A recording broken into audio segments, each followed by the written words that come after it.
នមេពុកកូនចូលញញឹមដាក់អ្នកដតីដូចដែលកូនប្រាថ្នាឲ្យអ្នកដតីញញឹមមករកកូនចឹងដែរបើកូនញញឹមដាក់កញ្ចក់ក៏ញញឹមដាក់កូនវិញនៅពេលដែលកូនខឹងក្រោធនឹងបុគ្គលណាកូនសាកល្បងរត់ទៅឆ្លោះមុខកូនខ្លួនឯងក្នុងកញ្ចក់មើលកូននឹងជួបយៈនៅក្នុងកញ្ចក់នោះជាពិតប្រាកដមិនខានឡើយគឺមុខអាក្រក់របស់កូននឹងឯងបើចង់ឲ្យមុខស្អាតត្រូវកុំខឹងកូនមានឪពុកការស្រឡាញ់មិនមានដាក់លក់ឡើយ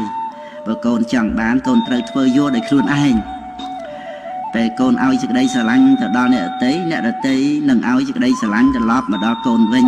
បើកូនចង់ឲ្យអ្នកដទៃស្រឡាញ់ពិតសូមកូនធ្វើឲ្យបានតែម្យ៉ាងក៏ល្មមគ្រប់គ្រាន់គឺធ្វើខ្លួនឲ្យគួរស្រឡាញ់អ្នកដទៃដោយមេត្តាគឺជាការប្រសើរណាស់កូនមានឪពុករាល់យប់មុននឹងកូនកេងកូនកុំភ្លេចថ្វាយបង្គំព្រះពុទ្ធធម៌ប្រសង្ឃហើយកូនត្រូវនឹកដល់គុណមេដាបិតាផងព្រមទាំងអ្នកមានគុណផ្សេងទៀតផងដែរបើកូនធ្វើបានដូចនេះកូននឹងបានចម្រើនសូមកូនកុំភ្លេចតាំងចិត្តមេត្តាដល់សពសត្វទាំងឡាយពាក្យចាស់លោកថាប្រាស់ខ្លួនដេកទៅកុំដេកទទេ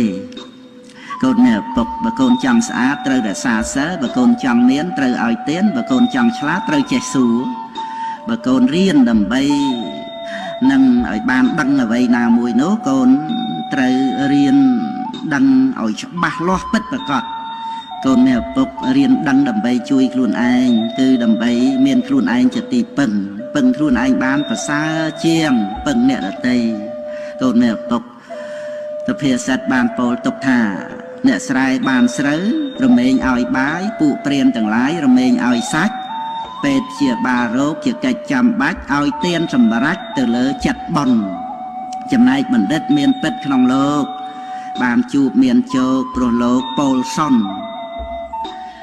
កូនចង់បានអ្វីកុំឲ្យសួយសុនគិតទុកជាមុនសុំចូលទៅរកពោលសុនសន្តរកថាពោលល្អចា៎ណាគឺធម្មទានឈ្នះអស់ទានទាំងពួងកូនមានឪពុក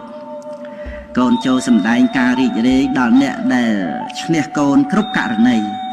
ដើម្បីដល់ថ្ងៃក្រោយតទៅនៅពេលដែលកូនឈ្នះគេវិញគេនឹងសម្ដែងការរីករាយមករកកូនផងដែរប៉ុន្តែបើគេមិនបានសម្ដែងនៅការរីករាយមករកកូនទេនោះកូនក៏គួរសម្ដែងនៅការយល់ដល់ចិត្តរបស់គេនិងអាណិតគេផងព្រោះគេបានចាញ់តាំងពីគ្រាដំបូងដែលគេបានឈ្នះកូនម្លេះគឺឈ្នះចិត្តរបស់ខ្លួនគេនឹងឯងចំណែកកូនវិញគឺឈ្នះចិត្តរបស់កូនដែលជាការឈ្នះដ៏ប្រសើរមិនមានការតស៊ូណាឲ្យក្រៃលែងជាងការតស៊ូយកឈ្នះចិត្តអាក្រក់របស់ខ្លួនឡើយកូនមានឪពុកកូននៅទីកន្លែងណាក៏ដោយកូនចូលចាំទុកមិនត្រូវធ្វើខ្លួនឲ្យមានបញ្ហាត្រូវតែធ្វើខ្លួនឲ្យអស់បញ្ហាកុំរវល់ចាប់ទោសអ្នកដទៃហើយត្រូវតម្កល់ខ្លួនឯងទុកឲ្យប្រពៃនោះល្អគឺជាមនុស្សដែលចេះទូនមានខ្លួនឯងកូនមិនត្រូវនិន្ទានិយាយអាក្រក់ពីក្រោយអ្នកដទៃឡើយព្រោះបើគេបានដឹងរឿងហើយគេរមែងកើតទុកនឹងខឹងមករកកូនទោះបីនៅចំពោះមុខក៏ដោយបើកូនចង់និយាយអ្វីកូនត្រូវតាំងចិត្តមេត្តាឲ្យបានស្រួលសិនសុំនិយាយកូនកុំភ្លេចគិតថាឪពុកម្ដាយគេឪពុកម្ដាយយើងបងប្អូនគេបងប្អូនយើងនៅតែម្នាក់ឯងឲ្យប្រយ័ត្នគំនិតនៅជាមួយញាតិមិត្តឲ្យប្រយ័ត្នសម្ដីកូនមានឪពុកការបាននៅបញ្ញានាំមកនៅសេចក្តីសុខកូនមិនគួរក៏បីកើតមកដើម្បីមានសេចក្តីទុក្ខលំបាកឡើយក្នុង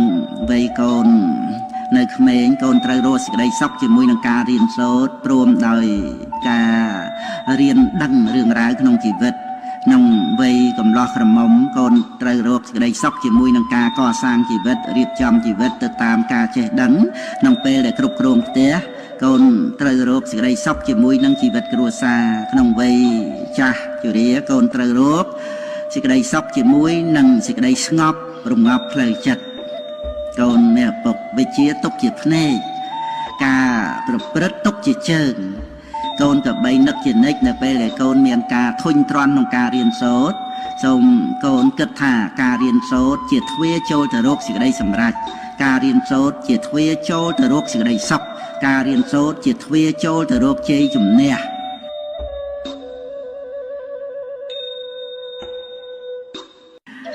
ចូលកូនចាំទុកថាសេចក្តីទុកនោះឯងវាខ្លាចស្នាមញញឹមណាស់កូនគ្រាន់តែញញឹមតែបន្តិចប៉ុណ្ណោះសេចក្តីទុកក៏គេចខ្លួនបាត់ទៅផងដែរតើកូនដឹងទេថាសេចក្តីទុកនោះវាចូលចិត្តអ្វីគឺសេចក្តីទុកចូលចិត្តមនុស្សណាដែលសម្លឹងមើលលោកនេះក្នុងផ្នែកអាក្រក់ដូច្នេះកូនត្រូវចេះសម្លឹងមើលលោកនេះក្នុងផ្នែកល្អផ្នែកល្អបំផុតក្នុងលោកគឺការពិតសេចក្តីពិតមានរសឆ្ងាញ់ប្រសើរលើអស់រសទាំងពួងកូនអប់រំបញ្ញាទទួលដឹងការពិតគឺកូននឹងចម្រើនទៅដោយបៃតេបាមកជាក្នុងចិត្តដែលការពិតមានគ្រប់ពេលវេលាមិនលំបាកទៅស្វែងរកពីទីណាឬក៏អ្នកដទៃណាទេដូច្នេះកូនក៏សម្បូរសេចក្តីសុខតាមរយៈដែលកូនបានក្រេបយករស់នៃសេចក្តីពិតអំពីជីវិតគ្រប់ពេលវេលាទាំងអស់ពេលវេលាមិនធ្លាប់នៅស្ងៀមឡើយណាកូនក៏ដូចគ្នាដែរកុំបញ្ឈប់ការព្យាយាមឲ្យសោះព្រោះបើកូនឈប់ព្យាយាមពេលណាជីវិតកូនក៏ដូចជាស្លាប់ពេលនោះដែរប្រៀបដូចជានាឡិកាដែលអស់ថ្មវារមែងងាប់គឺឈប់ដើរអញ្ចឹងដូច្នេះកូនឪកុំស្លាប់ទាំងរស់ព្យាយាមគឺថានាំឲ្យបានរួចពីសេចក្តីទុក្ខ